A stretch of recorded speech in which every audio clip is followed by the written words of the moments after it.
Hello बच्चों, मैं हूं आपका केमिस्ट्री टीचर राहुल तिवारी और आज फिर हम लोग अपने YouTube channel south city PCMB पर मिल रहे हैं। अभी तक जो लास्ट लेक्चर्स में हमने केमिकल काइनेटिक्स पे बात की थी, आज हम लोग वापस उसी के जो बचे हुए लेक्चर हैं उस पर बात कर रहे हैं। तो है क्या केमिकल काइनेटिक्स में हमने order of reaction, molecularity of the reaction और इसी के साथ साथ type of order of reaction, इन चीज़ों पे बात की थी, रेट ऑफ रिएक्शन, इन सब पे बात की थी। लेकिन आज जो हमारा अगला टॉपिक है वो है एक्टिवेशन एनर्जी।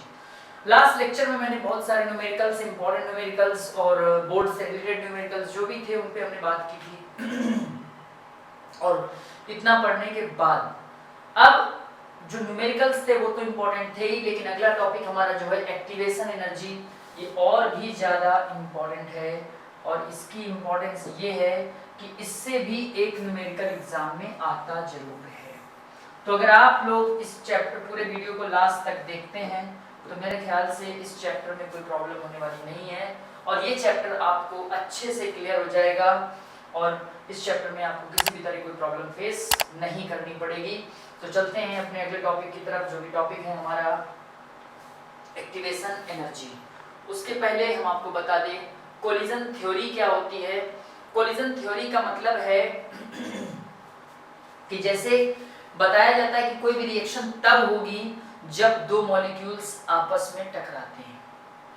जब तक दो मॉलिक्यूल्स के बीच में आपस में कोई भी टक्कर नहीं होगी तब तक कोई भी रिएक्शन पॉसिबल नहीं होगी। दो मॉलिक्यूल्स की रिएक्शन के लिए उनका आपस में टकराना बहुत जरूरी है, उनके बीच में कोलिजन बहुत जरूरी है। अगर कोलिजन नहीं होती है तो रिएक्शन कंप्लीट नहीं होगी। तो रिएक्शन को कंप्लीट करवाने के लिए कोलिजन की बहुत ज़्यादा नीड होती है। ठीक, कोलिजन कैसे होती है और ये भी जरूरी नहीं है कि दो मॉलिक्यूल्स आपस में कोलिजन दिखाएं और प्रोडक्ट बन जाए। लेकिन अगर प्रोडक्ट बन जाता है तो इसका मतलब वो जो कोलिजन है मॉलिक्यूल्स की वो इफेक्टिव कोलिजन है। तो इस कोलिजन थ्योरी का कुछ यही कॉन्सेप्ट है और प्रॉपर एलिमेंट्स को, मॉलिक्यूल्स को कोलिजन के लिए कुछ अमाउंट ऑफ एनर्जी की नीड होती है जिसकी वजह से वो एक दूसरे से कोलाइज्ड होते हैं। ऐसी एनर्जी को हम लोग एक्टिवेशन एनर्जी बोलते हैं और प्रॉपर उनको ओरिएंटेशन के लिए, उसको थ्रेशोल्ड एनर्जी बोलते हैं। उसको प्रॉपर ओरिएंटेशन के लिए, प्रॉपर कोलिजन के लिए मिनिमम अमाउंट से भी एक एक्स्ट्रा अमाउंट ऑफ एनर्जी की नीड होती है, उसको हम लोग एक्टिवेशन एनर्जी बोलते हैं। ठीक, तो एक बार फिर से मैं बता दूं, मॉलिक्यूल्स को टकराने के लिए कुछ अमाउंट ऑफ एनर्जी की नीड होती है जो प्रॉपर उसको चाहिए होती है। उस एनर्जी को हम लोग थ्रेशोल्ड एनर्जी बोलते हैं और इस मिनिमम अमाउंट ऑफ एनर्जी से भी ज़्यादा एनर्जी की नीड होती है, उस एनर्जी को हम लोग एक्टिवेशन एनर्जी बोलते हैं। तो जैसे सबसे पहले हम लोग बात कर रहे हैं collision theory, energy and orientation barriers to the reaction. कह रहा है कि a chemical reaction takes when reacting species collide with each other। एक केमिकल रिएक्शन तभी होती है जब दो मॉलिक्यूल्स आपस में कोलिजन शो करते हैं। अगर कोलिजन नहीं होगा तो रिएक्शन नहीं होगी। ठीक, दूसरा कह रहा है कि this is the basis of collision theory. According to this theory the reactant molecules are assumed to be hard sphere and reaction occurs when reacting molecules collide with each other। कह रहा इस थ्योरी के according जो reactant molecules होते हैं उनको एक hard sphere assume किया जाता है कि लाइक वो हार्ड स्फीयर हैं। ठीक, and reactions occur when reacting molecules collide with each other. और रिएक्शन तभी होती है जब वो हार्ड स्फीयर आपस में एक दूसरे से टकराते हैं। तो उन टकराने के बाद, उन कोलिजन के बाद ही रिएक्शन होती है। ठीक, collide with each other with certain minimum energy with proper orientation during collision। उनमें एक एनर्जी होती है, अमाउंट ऑफ एनर्जी की नीड होती है और प्रॉपर ओरिएंटेशन होता है। इसी को हम लोग कोलिजन थ्योरी के अंडर में लाते हैं। अब कोलिजन फ्रीक्वेंसी क्या है? कोलिजन फ्रीक्वेंसी की अगर हम लोग बात करें तो it is the number of collisions that take place per second per unit volume of the reacting molecules in the reacting mixture. कह रहा है it is the number of collisions that takes place per second per unit volume of the reacting molecules in the reacting mixture। कि एक second में एक volume पे जो भी मॉलिक्यूल्स रिएक्टिंग मिक्सचर्स हैं उनको हम लोग कोलिजन फ्रीक्वेंसी बोलते हैं। The value of collision frequency is very high जो कोलिजन फ्रीक्वेंसी की वैल्यू होती है वो बहुत ज़्यादा होती है, but in actual practice chemical reactions are slow and takes more time to complete. लेकिन जो रिएक्शंस होती हैं, कोलिजन फ्रीक्वेंसी हाई है तो क्या हुआ, लेकिन जो रिएक्शंस है वो बहुत धीमे धीमे और बहुत टाइम के बाद कंप्लीट होती है। This means all collisions among reacting molecules are not effective at a given temperature and pressure. इसका मतलब है कि जो कोलिजन हैं वो इफेक्टिव नहीं है ज़्यादा और प्रोडक्ट का फॉर्मेशन नहीं कर रही है। देखिए हमने कहा ना कि अगर कोलिजन हो रही है और तुरंत प्रोडक्ट बन रहा है तो इसका मतलब वो इफेक्टिव कोलिजन है, और अगर प्रोडक्ट नहीं बन रहा तो इसका मतलब साफ है कि वो इफेक्टिव कोलिजन नहीं है। ठीक, अब इफेक्टिव कोलिजन कौन सी होती हैं? तो these are those collisions in which molecules collide with sufficient kinetic energy, जिनमें प्रॉपर कोलाइड होने के लिए मॉलिक्यूल्स को सफिशिएंट काइनेटिक एनर्जी की नीड होती है, कॉल्ड थ्रेशोल्ड एनर्जी। उस एनर्जी को हम लोग थ्रेशोल्ड एनर्जी बोलते हैं, जैसा कि मैंने अभी अभी आपको बताया कि these are those collisions in which molecules collide with sufficient kinetic energy called threshold energy। ठीक, and proper orientation so as to facilitate breaking of bonds between reacting species and the formation of new bond to form products।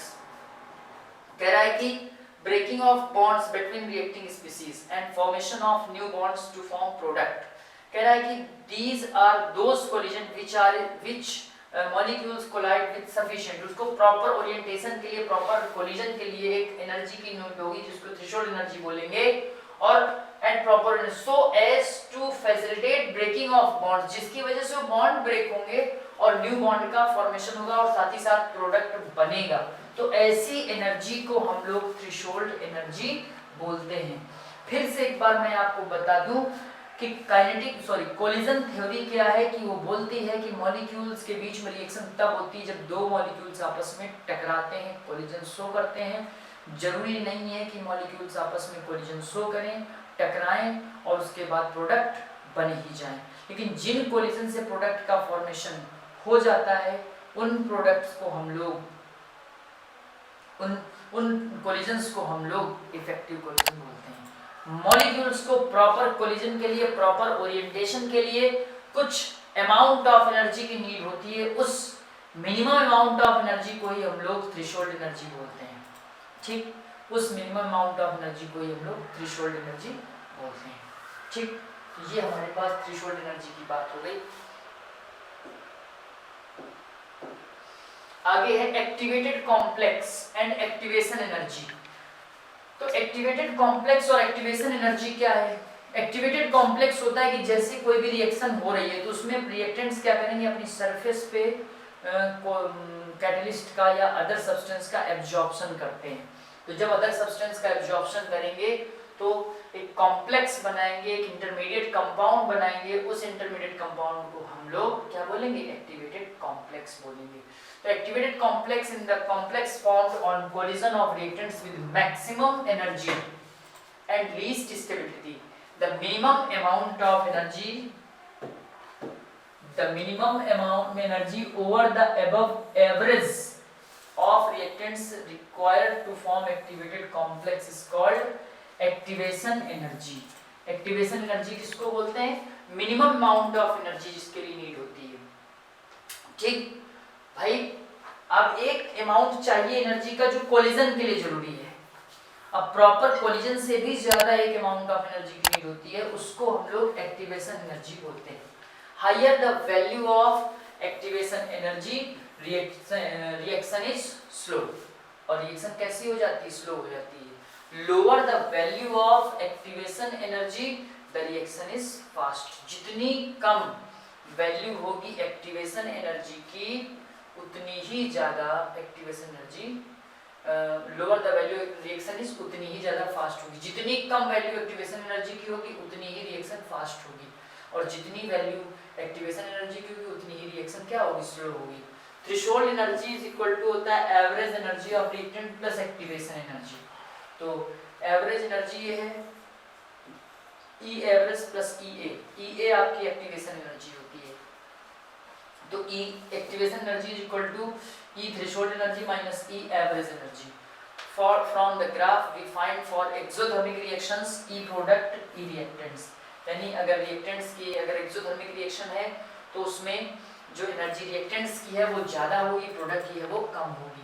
For an endothermic reactions के लिए उसके लिए ई product की value कम होगी, reactants की ज़्यादा होगी एंडोथर्मिक। अब आपको एक्सोथर्मिक और एंडोथर्मिक रिएक्शंस तो पता ही है कि जिन रिएक्शंस में एनर्जी क्या होती है, रिलीज होती है, उन रिएक्शंस को हम लोग एक्सोथर्मिक रिएक्शन बोलते हैं, और जिनमें एनर्जी एब्जॉर्ब होती है उनको हम लोग एंडोथर्मिक रिएक्शन बोलते हैं। मेरे बच्चों आपको मैं बता दूं कि ये जो एक्टिवेशन एनर्जी की डेफिनेशन है, यहाँ से आप याद रखिएगा, the minimum energy over and above the average of reactants required to form activated complex is called activation energy.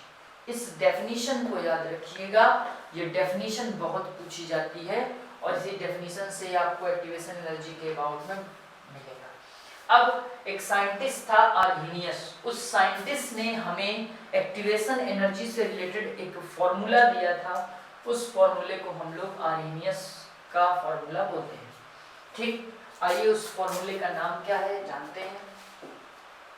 तो सबसे पहले आर्हीनियस इक्वेशन क्या थी?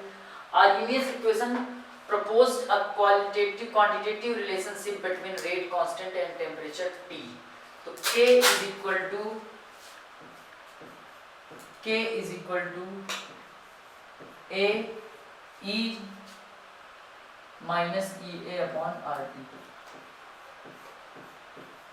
ये फॉर्मूला दिया आर्हीनियस। ठीक, this equation is known as Arrhenius equation. इस इक्वेशन को हम लोग क्या बोलते हैं? आर्हीनियस इक्वेशन बोलते हैं। ए क्या है? A is called pre exponential factor for frequency factor और आर्हीनियस फैक्टर, इसी को आर्हीनियस फैक्टर बोलते हैं। E A is called activation energy, और जो ई ए है इसको हम लोग एक्टिवेशन एनर्जी बोलते हैं। For a particular reaction A and E A R constant for a particular reaction. जो पर्टिकुलर रिएक्शन के लिए ए और ई ए है, ये क्या है? कांस्टेंट है। Taking log to both sides of equation 1। जब इक्वेशन 1 के आप दोनों साइड क्या कर लेंगे? लॉग ले लेंगे। तो लॉग के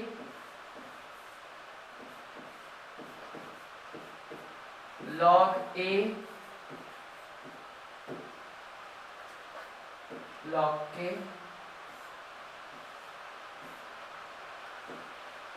लॉग के log base 10 a into e to the power minus EA upon RT। तो इस टाइप से ये आपके पास फॉर्मूला है। इस फॉर्मूले को ही लॉग करने के बाद ये सॉल्व करेंगे। नेचुरल लॉग है, natural log k is equal to log a minus EA upon RT। तो अब नेचुरल लॉग को जब आप लॉग बेस 10 में कन्वर्ट करोगे, तो नेचुरल लॉग को जब आप लॉग बेस 10 में कन्वर्ट करोगे तो 2.303 से मल्टीप्लाई करते हैं। तो जब 2.303 से मल्टीप्लाई करते हैं तो यहाँ से 2.303 कॉमन ले लिया गया, तो log k is equal to log a minus EA upon EA upon 2.303 RT। Question number 3 ये आया। 10 increasing the temperature or decreasing the activation energy will result in increase in the rate of reaction। तो कह रहा है कि rate of reaction कब बढ़ेगा? कह रहा है कि जब टेम्परेचर इंक्रीज करेगा। इंक्रीजिंग द टेम्परेचर और decreasing the activation energy will result in an increase in the rate of reaction. Rate of reaction बढ़ जाएगी, आपको यह पता है। तो अब आगे क्या है, इसको और सॉल्व किया गया। बोले रेट कांस्टेंट, अगर टेम्परेचर वेरी किया जाता है तो जब टेम्परेचर आप वेरी करोगे, ठीक, जब आप टेम्परेचर वेरी करेगा तो EA अपॉन RT K1 से हो जाएगा K2। ठीक, देखिए जरा, फ्रॉम आर्हेनियस इक्वेशन आपके पास ये इक्वेशन गिवन थी, natural log k is equal to natural log a minus E A upon R T. Let K1 and K2 are the values of rate constant at temperature T1 and T2 respectively. हमने कहा जब constant आपके पास K1 और K2 हैं, जब आपके पास जो rate constant K1 और K2 हैं are the values of rate constant at temperature T1 and T2. ठीक, तो log K1 is equal to, ये आपके पास फॉर्मूला है, natural log a minus E A upon R T one. ऐसे ही natural log K2 is equal to natural log a minus E A upon R T two. Equation 4th and 5th इन दोनों को divide किया गया, dividing. तो divide करने पे देखिए आपके पास क्या आया, log natural log K2 minus natural log K1 E A upon R T one minus E A upon R T two. ठीक, ये log m minus log n. जब log m minus log n आपका हो गया, ठीक, तो log m अपॉन n इसको बोलते हैं. log m अपॉन n is equal to E A upon, यहाँ से t1 अपॉन t2 है, 1 upon t1 minus 1 upon t2 है, कॉमन करेंगे तो यहाँ से ये इस इक्वेशन को आप देख रहे हो, log k2 upon k1 is equal to E A upon 2.303 r 1 upon t1 minus 1 upon t2. log k2 upon k1 is equal to ea upon 2.303 r t2 minus t1 upon t1 into t2. तो ये आपकी जो है activation energy का ये formula निकल के आया है, बहुत ही इम्पोर्टेंट फॉर्मूला है. log k2 upon k1 is equal to ea upon 2.303 r t2 minus t1 upon t1 into t2. Exam में ये फॉर्मूला प्रूफ करने को नहीं आता. ठीक, ये फॉर्मूला प्रूफ करने को नहीं आता. इस फॉर्मूले से न्यूमेरिकल्स पूछे जाते हैं केवल, क्योंकि इस फॉर्मूले का कोई मतलब इतना इंपॉर्टेंस नहीं, डेरिवेशन नहीं आता. इस फॉर्मूले से केवल और आपको न्यूमेरिकल्स पढ़ने को मिलेंगे. और न्यूमेरिकल कौन सा आएगा ये भी हम आपको आगे डिस्कस करने जा रहे हैं कि कौन सा न्यूमेरिकल इस टॉपिक से आता है. ठीक, तो आते हैं अपने एक न्यूमेरिकल की तरफ जो इससे आ रहा है एग्जाम में. The rate of chemical reaction double for an increase of 10 kelvin in absolute temperature from 298 kelvin, calculate EA. ये क्वेश्चन नंबर आपका 1 है. क्वेश्चन नंबर 1 है.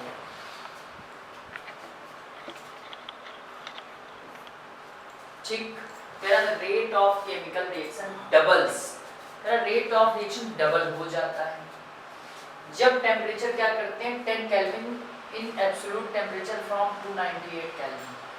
ठीक, तो आपके पास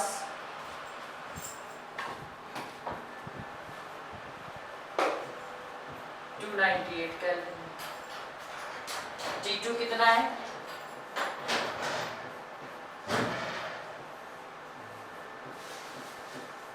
308 केल्विन.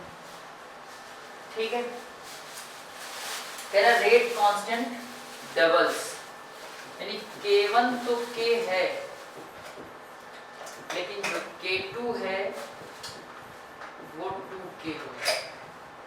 ठीक, अब आर्हेनियस इक्वेशन क्या बोलती है, आर्हेनियस इक्वेशन बोलती है log base 10 K2 upon K1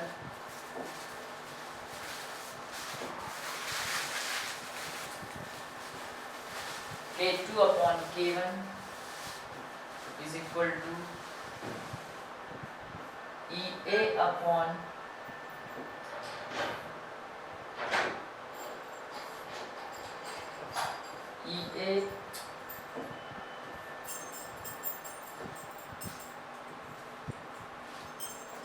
EA upon 2.303 R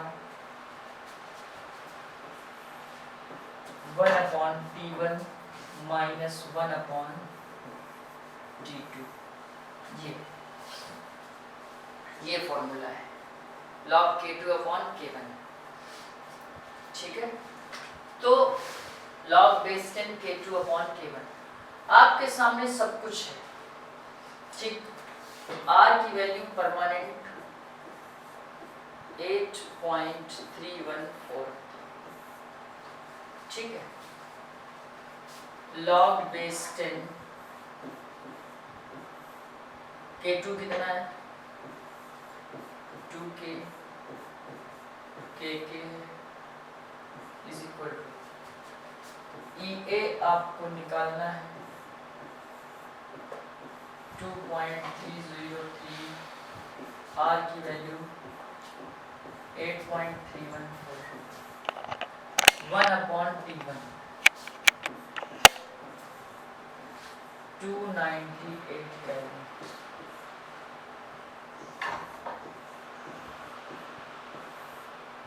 इस टाइप से ये है, ठीक। log बेस 10 कैसे के cancel, log 2 is equal to EA upon 2.303, 8.314, 308 minus 298, 298, ठीक। तो इस टाइप से इसकी वैल्यू आ गई आपकी 0.3010, 2.303, 8.314, ठीक, into 298 into 308 अपॉन 10 माइनस करने के बाद इज इक्वल टू E। तो बस मेरे बच्चों EA की वैल्यू आपको सॉल्व करके निकालनी है, किलो जूल में आएगी, उसको जूल में कन्वर्ट कर दीजिएगा। तो इस टाइप से ऐसे न्यूमेरिकल्स आपको सॉल्व करने हैं। और देखिए हमने कितने इजी तरीके से आपको एक और न्यूमेरिकल ऐसे सॉल्व कराया। आइए दूसरे न्यूमेरिकल की तरफ चलते हैं। हमारे पास कह रहा है कि the rate constant of a reaction at 500 kelvin and 700 kelvin are 0.02 second inverse and 0.07 second inverse respectively. Calculate the value of activation energy. Activation energy की वैल्यू आपको इसमें निकालनी है, ठीक। एक्टिवेशन एनर्जी की वैल्यू जब आपको निकालनी है, ए की वैल्यू नहीं निकालनी है, आप केवल एक्टिवेशन एनर्जी तक का निकालिए, ठीक।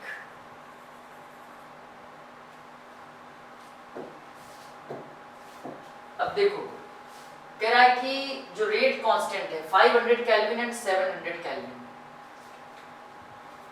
K1 आपका K2 अपॉन K1, तो 0.2 और 0.7, तो K2 कितना है, K2 है 0.07 केल्विन, ठीक।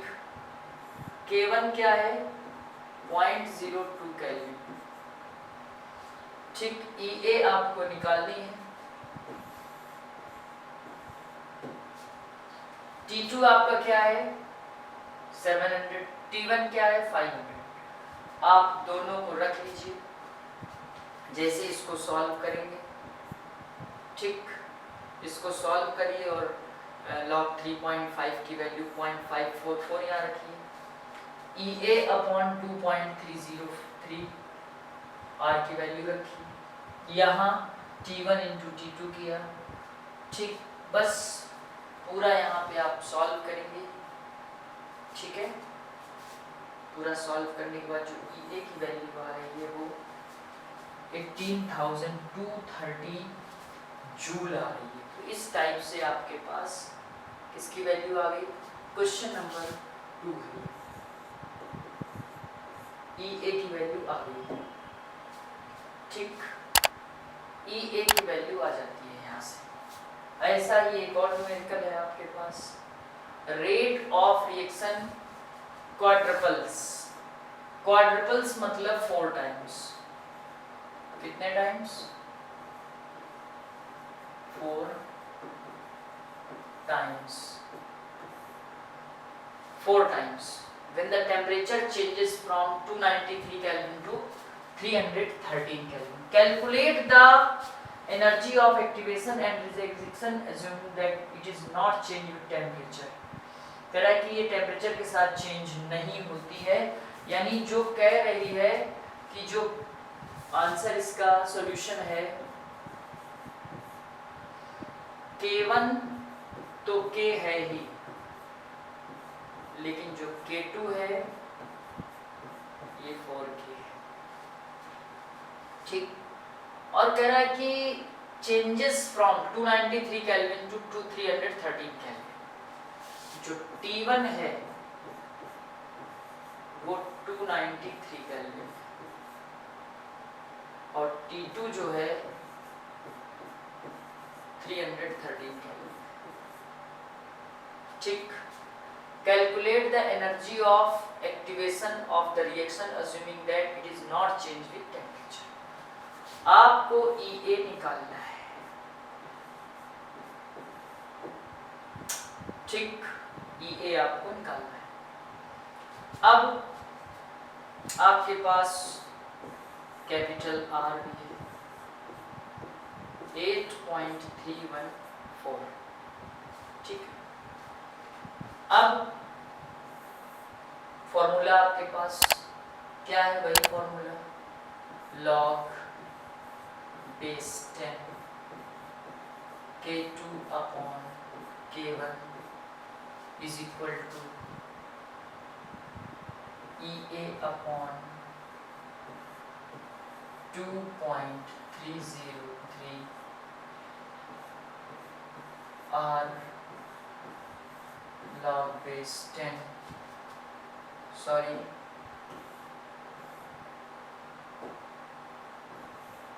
1 upon T1 minus 1 upon T2, ये है। तो ऐसा करिए, log base 10 K2 कितना है? 4K upon K, EA upon 2.303 R की value into 8.314, 1 upon T1 293 minus 313, ठीक। तो K से K कैंसिल हो जाएगा, log base 10 4 is equal to EA आपको कैलकुलेट ही करना है, 2.303 into 8.314, 313 minus 293 upon 293 into 313, ठीक। तो log 4 की वैल्यू क्या होगी? 0.6020 into 2.303 into 8.314, ठीक, upon 20, ठीक, is equal to EA। अब हमारे पास जो EA है, जैसे इसको सॉल्व करोगे, EA is equal to पूरा सॉल्व करने के बाद 52,000 800 जूल आएगा लगभग। तो क्या हो जाएगा, ठीक, इसको सॉल्व करोगे तो EA is equal to 52.8 kilo joule mole inverse, ये आपके पास हो जाएगा। तो इस टाइप से ये आपका एक और न्यूमेरिकल जो कि 4 टाइम्स था, अभी तक आपको डबल वाला कराया, अब हमने आपको 4 टाइम्स वाला कराया। तो इस टाइप से ये आपके पास जो न्यूमेरिकल है बहुत ही इजी वे में हमने आपको करा रखे हैं। इन न्यूमेरिकल्स में मेरे ख्याल से आपको कोई प्रॉब्लम नहीं होनी चाहिए। और ऐसे ही और भी बहुत सारे न्यूमेरिकल्स हैं जो आप कर सकते हो। अब जैसे ये मान लीजिए बोर्ड के लेवल के न्यूमेरिकल्स हैं, न्यूमेरिकल्स का यहाँ कोई जोड़ नहीं है क्योंकि ये न्यूमेरिकल्स बहुत ही अच्छे कंसीडर किए जाते हैं। जैसे ये वाला न्यूमेरिकल था, अभी आपने थोड़ी देर पहले इस न्यूमेरिकल्स को पढ़ा था, इस न्यूमेरिकल को वापस रिपीट हो रहा है ये। तो इसमें भी वही फॉर्मूला आप लगाओगे, EA/2 पॉइंट, ये आपके पास जो फॉर्मूला है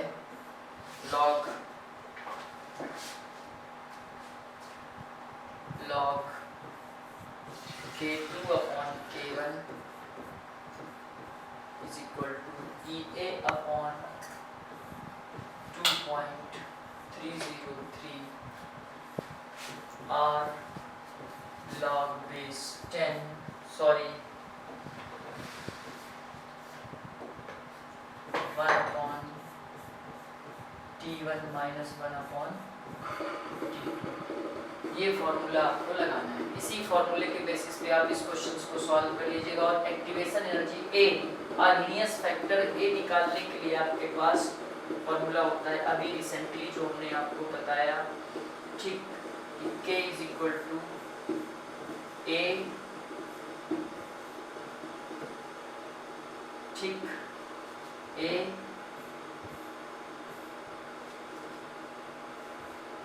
into e to the power minus EA upon RT। तो यहाँ से आपको EA यहाँ से निकल के आएगी, R आपके पास प्रॉपर है A, T भी है और आप इसको सॉल्व कर सकते हो इजीली। तो आपका A यहाँ से आ जाएगा। तो इस टाइप से आपके दोनों न्यूमेरिकल सॉल्व हो जाते हैं। अगला एक और न्यूमेरिकल्स, इस टाइप के जो भी न्यूमेरिकल है, अब जैसे क्वेश्चन आता है ये कि explain with the rise of 10 degree Celsius the rate of reaction nearly doubles.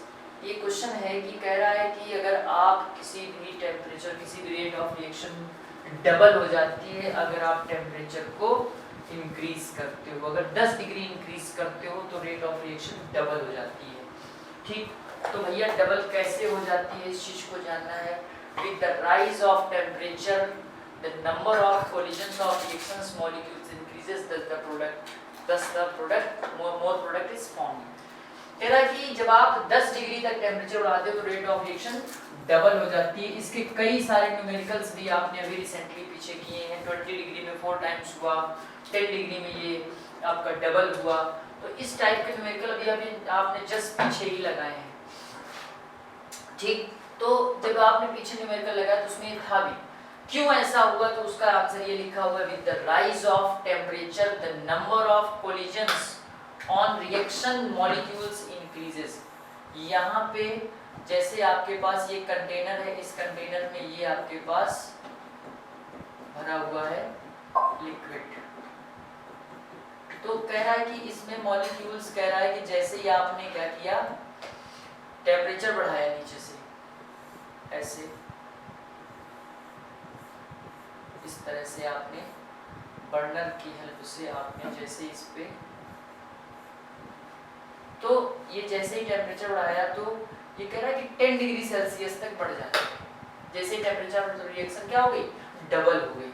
तो इस टाइप से ये जो रिएक्शंस हैं, ये जो न्यूमेरिकल्स हैं, वो भी ऐसे ही हो जाते हैं आपके पास। तो ये हमारे पास केमिकल काइनेटिक्स चैप्टर था। इसमें एक और बात आती है बेसिकली हम लोग कोलिजन थ्योरी के बाद इन न्यूमेरिकल्स पे फोकस किया। न्यूमेरिकल्स भी एग्जाम में आते हैं और ऐसे ही रेट ऑफ रिएक्शन का कैटलिस्ट पे क्या इफेक्ट है, कैटलिस्ट क्या इफेक्ट डालते हैं। तो आपको बता दूं कैटलिस्ट क्या करता है, जनरली रेट ऑफ रिएक्शन को इंक्रीज करता है। In the presence of catalyst generally rate of reaction increase ही करता है, क्योंकि वो एक्टिवेटेड कॉम्प्लेक्स बनाता है, अपनी सरफेस पे उस एनर्जी को एब्जॉर्ब करता है, जिसकी वजह से वो एक्टिवेटेड कॉम्प्लेक्स में कन्वर्ट हो जाता है और फिर कैटलिस्ट रेट ऑफ रिएक्शन को इंक्रीज कर देता है। तो ये भी एक तरह से फैक्टर ही था जो रेट ऑफ रिएक्शन को इंक्रीज करता है। टेम्परेचर का इफेक्ट आ गया, प्रेशर का इफेक्ट आ गया। तो इस टाइप से हमारे पास जो भी फैक्टर थे सारे आपको हमने बता दिए। और केमिकल काइनेटिक्स मैक्सिमम अगर देखा जाए मेरे पॉइंट ऑफ व्यू से तो लगभग 99% तक फिनिश हो गया है। विद न्यूमेरिकल्स मैंने आपको इस चैप्टर को कराया है। आगे अपना फोर्थ चैप्टर लेके मैं आने वाला हूँ। अब हमारा जो चैप्टर होगा वो D block and F block होगा, क्योंकि आपको मैंने सॉल्यूशन चैप्टर, इलेक्ट्रोकेमिस्ट्री चैप्टर और केमिकल काइनेटिक्स 3 ISC लेवल के स्टैंडर्ड के चैप्टर्स करा दिए, विद न्यूमेरिकल्स आपको कराए, जो कि किसी और चैनल में आपको ये सब नहीं मिलता। ये सिर्फ आपको मिलेगा हमारे साउथ सिटी PCMB पर। इसलिए हमारे चैनल को आप लाइक और सब्सक्राइब करिए, साथ ही साथ रोज कुछ ना कुछ इस चैनल की हेल्प से आप नया पाइए, क्योंकि नया हर जगह नहीं मिलता, वो सिर्फ कुछ जगहों पे मिलता है। और नया पाने के लिए हमारे चैनल पर बने रहिएगा, साथ ही साथ लाइक और सब्सक्राइब और अपने दोस्तों को भी शेयर करिए, जिससे आप भी खुश रहें, आपके दोस्त भी अपने सब्जेक्ट को इम्प्रूव कर सकें। और बने रहिएगा हमारे साथ हमारे YouTube channel south city PCMB पर। तब तक के लिए have a nice day, thank you and Radhe Radhe.